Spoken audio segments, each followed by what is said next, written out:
Welcome back to Newsbeat. Now, from your election central, the Vice President and New Patriotic Party NPP presidential candidate for election 2024, Dr. Mahmoud Bawumia, has successfully mediated the differences between the Ashanti Regional Chairman and the NPP, Bernard Enchiboisiako, and the NPP members of Parliament for Mensha South constituency, and the Minister for Energy, Dr. Opoku Prempeh.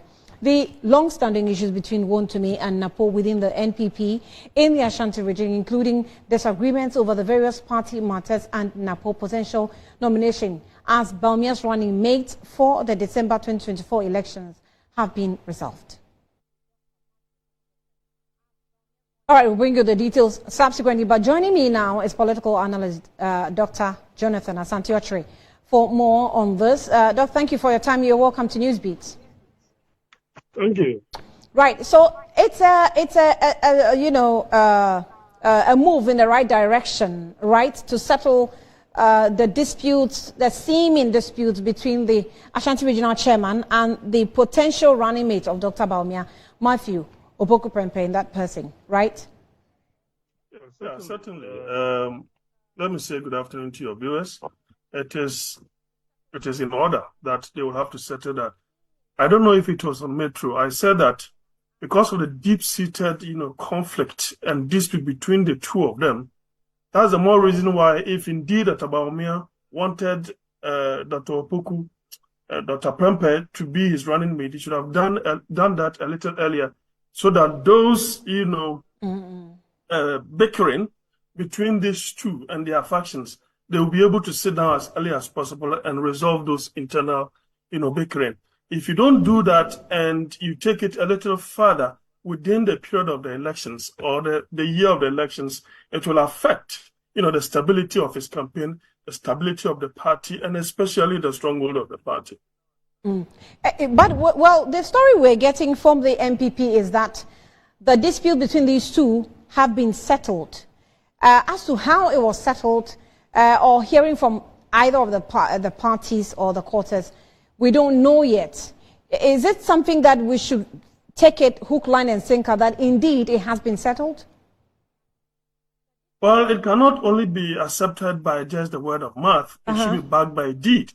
We need to see that in action.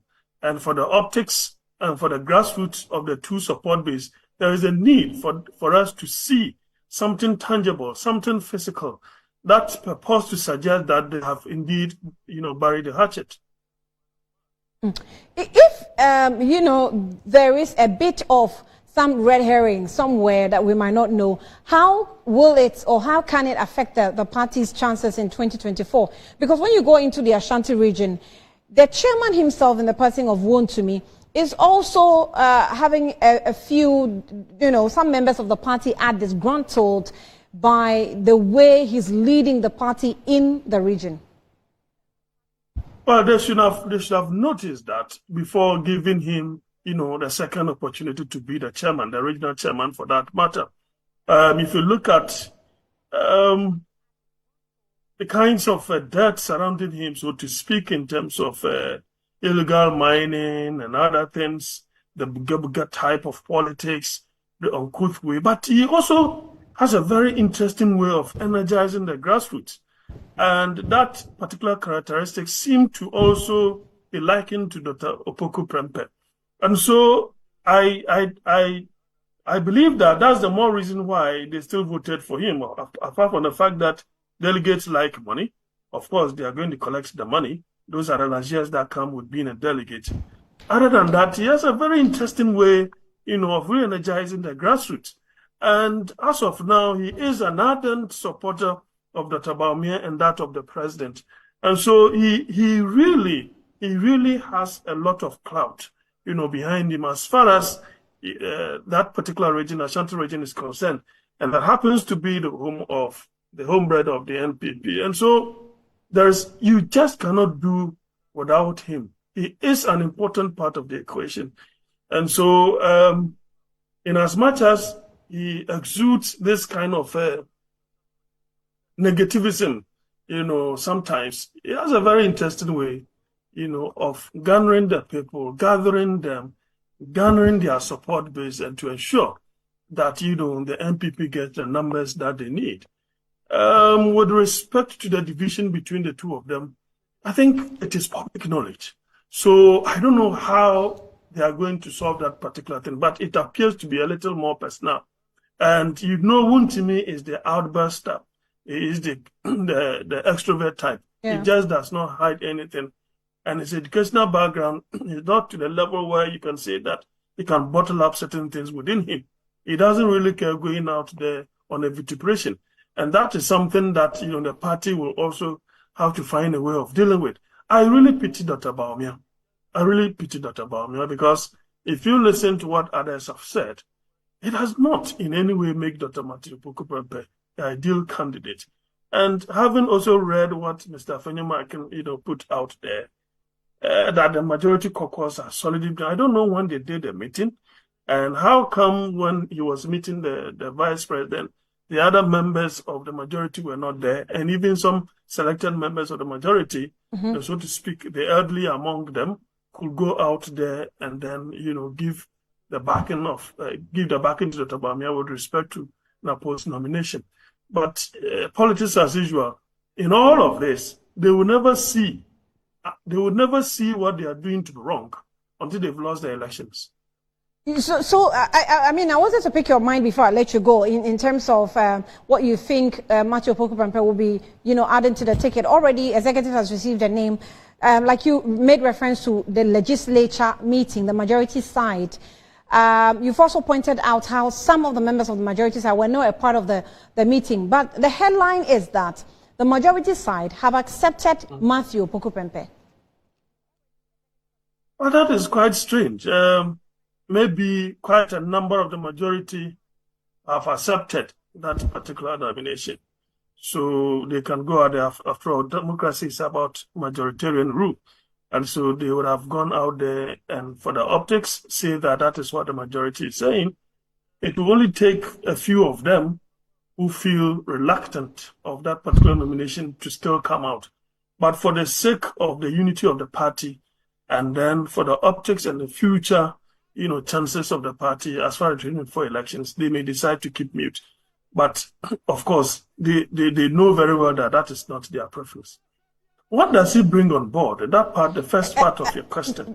The first part of your question. Yeah, what does he really bring on board? Of course, we need to understand that Dr. Bawumia has some deficiencies, of which he want to plug those holes by bringing out someone that will plug those holes. What are they? First of all, we know he is a Northerner, and where he comes from also belongs to the minority, tribe. So that's a deficiency. Two, you are a Muslim, and this is a Christian-dominated country, so you would need someone who is a Christian to plug that particular hole.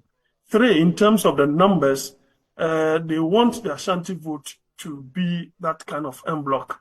Therefore, you need to get someone from the Ashanti region to partner you. So if you look at these three, then Dr. Opoku Prempeh, will be the person that they think will be able to plug these loopholes. As to whether that is a reality. So with him blocking these loopholes, and his name has come up, but it's not the finality. At the level at which they've gotten to, is there a possibility of change?